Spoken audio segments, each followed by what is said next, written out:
afternoon, dear viewers. Thanks for joining us on the midday edition of the news on Reflect Africa Television. We are broadcasting to you from Cameroon's economic capital, Douala. We begin this edition with the United Nations call for an inclusive dialogue in Cameroon to end the crisis. The United Nations Secretary General Antonio Guterres has expressed his condolences to victims of the school attack in Kumba, southwest region Cameroon, and their acquaintances. Expressing shock over the incident that happened in the country's troubled southwest region, the UN script noted that the attack is another disturbing reminder of the exacting heavy toll on civilians, including children, many of whom have been deprived of the right to education. On behalf of the UN Secretary General, a statement by Stéphane Dujarric, spokesman for the Secretary General, read, "The UN urges the Cameroonian authorities to conduct a thorough investigation to ensure that those responsible are held accountable." Guterres also calls on all armed actors to refrain from attacks against civilians and to respect international humanitarian and international human rights law. Urging the Cameroon government and separatist militants in the northwest and southwest regions to answer the repeated calls for a ceasefire, he reiterates the availability of the United Nations to support inclusive dialogue process leading to a resolution of the crisis in the northwest and southwest regions of Cameroon. The statement said, "It is noted that the UN call is not the first of its kind from the agency or other international stakeholders." Still in the country, hundreds of Anglophone women have turned out in Douala and Yaoundé yesterday, October 26, to protest against last weekend's school shooting in Kumba, southwest region of Cameroon. Wearing black, they carried placards and images calling for an end to the war that has seen thousands lost their lives already. Promising to turn out each day till a solution is provided, the joint clergymen in the city of Bafoussam West region of the country who took to the street on October 25, 2020, denouncing the attack of Mother Francisca Memorial College, Fiango, Kumba, southwest region by gunmen.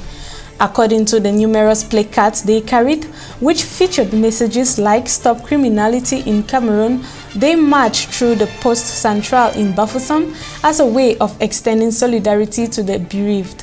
In the southwest region, the new city mayor of Kumba and the divisional officer for Kumba 1 also led a similar protest while chanting songs of sorrows and mourning for the souls of the lost children. After over 48 hours of silence over the Kumba massacre, the head of state, President Paul Biya, has reacted to the killing of 7 children in Kumba, southwest region on Saturday, October 24, 2020. In a tweet yesterday, October 26, he noted that he learned of the incident with great sadness, describing the shooting as a horrific murder. He took to his Twitter handle, "I condemned in the strong possible terms this barbaric and cowardly crime against innocent children." And according to the head of state, he has given instructions ordering that appropriate measures be taken diligently to ensure that the perpetrators of these despicable acts are apprehended by our defense and security forces and brought to justice. His tweet stated, "I address my full solidarity and sincere condolences to the bereaved families as well as the educational community. I join my wishes and the deepest empathy of my wife for the prompt recovery of the injured."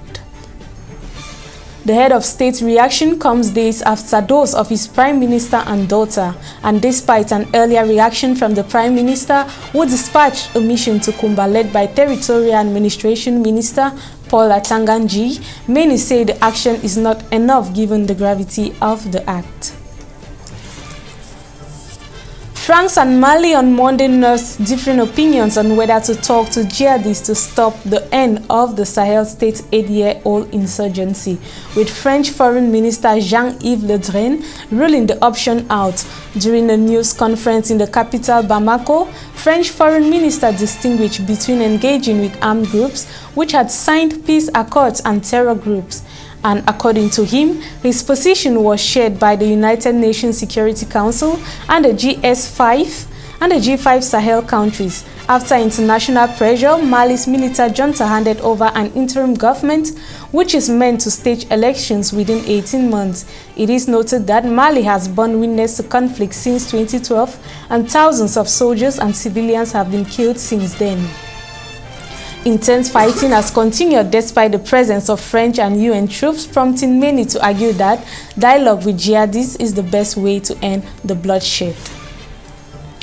We end this edition with the news of the demise of Cameroon Radio and Television CRTV journalist George reaching our studio.